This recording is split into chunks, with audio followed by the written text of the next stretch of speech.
Shaitanirrajim. Bismillahirrahmanirrahim. তোরা কলম এক নজরে কোরআন ডক্টর মিজানুর রহমান আজারি। তোরা কলম এটা নাজিরের ধারাবাহিকতা যথা গ্রন্থ রফা নাজিল হয়েছে তার বিবর্তনে একটি চতুর্থ অথবা দ্বিতীয় সূরা। বর্তমান কোরআন মাজিদের বিন্যাস অনুযায়ী এটি 68 নং সূরা। এর আগে সূরা মুলক ও পরে সূরা হাক্কাহা। মাক্কি যুগে নাজিল হয়েছে। আয়াত 52, সূরা নং 68। মাক্কি নামের অর্থ কলম, শব্দের অর্থ লিখবার উপকরণ কলম। 1 নং আয়াতে শব্দটি ব্যবহৃত হয়েছে, সেখান থেকে সূরাটির নাম হয়েছে কলম। মেদতিম আল্লাহর অবাধ্যদের খেয়াল ক্ষতি সামনে নতি শিকার না। আল্লাহ অবাধ্যদের খেয়াল ক্ষতির সামনে নতি শিকার না স্বীকার করা যাবে না। দুনিয়াতে কাফিরদেরকে ছাড় দেওয়ার কারণ ইউনূস আলাইহিস সালামের জীবন থেকে ধৈর্যের শিক্ষা। সূরা শুরু এবং শেষ। সূরাটির শুরুতে আল্লাহ তাআলা নবীদের স্পষ্ট বার্তায় বললেন, তোমরা তোমার রবের দয়ার উপর দয়ায় তুমি পাগল নও। কোরআনের কথা বলাই তবুও যারা তাকে পাগল মনে করে তারা নিঃসন্দেহে কাফির। আর এই বিষয়টি উঠে এসেছে সূরাতে। আর তারা কাফিররা বলে কোনো সন্দেহ নেই ও একটা পাগল। এ সূরার সঙ্গে অন্য সূরার সম্পর্ক। এ সূরার আগে সূরা হলো সূরা মুলক, যাতে কাফিরদেরকে সতর্কবাণী শুনি। অতএব তোমরা অচিরেই জানতে পারবে কারা স্পষ্ট ভুলের মধ্যে পড়ে হাতে।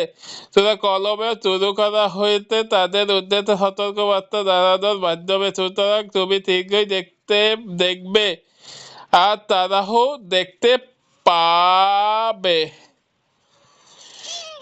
তাদের নজরুল আল্লাহর রাসূল সাল্লাল্লাহু আলাইহি ওয়াসাল্লাম মক্কায় মুশরিকদের দিনের পর দিন দাওয়াত দিয়ে যাচ্ছিলেন, কিন্তু তাদের গতির তেমন কোনো পরিবর্তন দেখা যাচ্ছিল না। নবীজি বারবার তাদেরকে দাওয়াত দেন, তারাও বরাবরের মতো উপেক্ষা করতে থাকে। অবশ্যই মুহাম্মদ সাল্লাল্লাহু আলাইহি ওয়াসাল্লাম যে আল্লাহর পক্ষ থেকে এসেছেন এ ব্যাপারে ওদের বিন্দুমাত্র সন্দেহ ছিল না। কিন্তু এক আল্লাহকে রব হিসেবে মেনে নিলে তার কথা মতো চলতে হবে। তখন আর খামখেয়ালি করে জীবন পার করা যাবে না। তাই যত সাবধান বাণী কানে না শুনে তারা তাদের মতো চলতে লাগলো আর নিজেদেরকে এই বলে বুঝ দিতে লাগলো, ভালো লোকদের যা হবে আমাদেরও তাই হবে।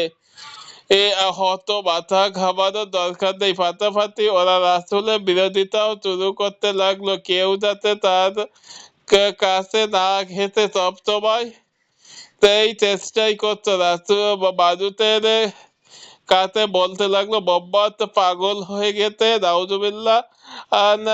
তার ধারের কাছে দেহ না। আর এই পরিস্থিতিতে মানুষ হিসেবে নবীদের মনে কষ্ট লাগাই স্বাভাবিক। তাই এই সূরা নাযিল করে আল্লাহ নিজে সাক্ষ্য দিলেন নবীজি পাগল নন। সেইটাতে এই হুঁশিয়ারি দিলেন, সত্যিকারে পাগলকে তা শীঘ্রই টের পাবে। আর তোমাদের পরিণতি কাদের মতন হবে সেটা দেখবার জন্য আর কটা দিন সবুর করো। সেগমেন্টে মহান চরিত্র শুরুতে আল্লাহ তার রাসূলের মহান চরিত্র তুলে ধরেছেন। তুমি পাগল নও, তোমার জীবনাচরণ অত্যন্ত মহান। সম্পদ ও সন্তান, প্রচুর ধন সম্পদ আর সন্তানাদি কাফিরদের অহংকারী করে তোলে, অথচ বিপদের সময় এগুলো কিছুই তাদের কাজে আসবে না। কোরআনের প্রকৃতি তোরাতে এসে আল্লাহ কোরআনের বৈশিষ্ট্য তুলে ধরেন, আর তা হলো এই কোরআনকে কাফিরেরা সহ্য করতে পারে না। ফজিলত সূরা কলম মুফাসসাল সূরাগুলো অন্তর্ভুক্ত। এ সম্পর্কে নবী সাল্লাল্লাহু আলাইহি ওয়াসাল্লাম বলেছেন, মুফাসসাল সূরাগুলোর মাধ্যমে আমাদেরকে অন্যান্য নবীর চেয়ে অধিক মর্যাদা দেওয়া হয়েছে। কজ অফ ইফেক্ট, দুনিয়ার দাঁড়িয়ে আল্লাহ তাআলার নত না হলে কিয়ামতের দিন আল্লাহকে সাজদা করা সৌভাগ্য হবে না। গতিপথ সেন্ট্রাল থিম তত প্রতিকূলতার বাদেও তত্ত্বকে আঁকড়ে ধরা। গতিপথ রাসূলের মহান চরিত্রের স্বীকৃতি। রাসূলের চরিত্র ও রুচিবোধ অত্যন্ত মহানায়ক। আল্লাহ এই স্বীকৃতি দিয়েছেন, তবে যারা এই মহান মানুষটির উপর দাদা অপবাদ দেয় তাদের জন্য আল্লাহ দিয়েছেন হুঁশিয়ারি, নত না হওয়া। কাফেররা মোনাফিকদের খেয়াল করতে নতি স্বীকার করা যাবে না, কারণ এদের চিন্তা ও বোধশক্তি অতি নিচু স্তরে। বাগান মালিকেরা দের উপমা, একদল বাগান মালিক আল্লাহ নিয়ামতের চুকিয়া আদায় না করে বিতরণ ক্ষতিগ্রস্ত হয়েছিল। এখান থেকে মানুষকে শিক্ষা দিতে হবে বিপদের মুখোমুখি ধৈর্য, বিপদ বা বাধা বিপত্তি বুকে ধরতে ধরতে হবে। আর যারা দিনের পথে চলতে বাধা দেয় তাদের পতন অনিবার্য। এক থেকে তার রাসূল সাল্লাল্লাহু আলাইহি সাল্লামের চতুর্থ বর্ণনার ঘোষণা দেওয়া হয়েছে।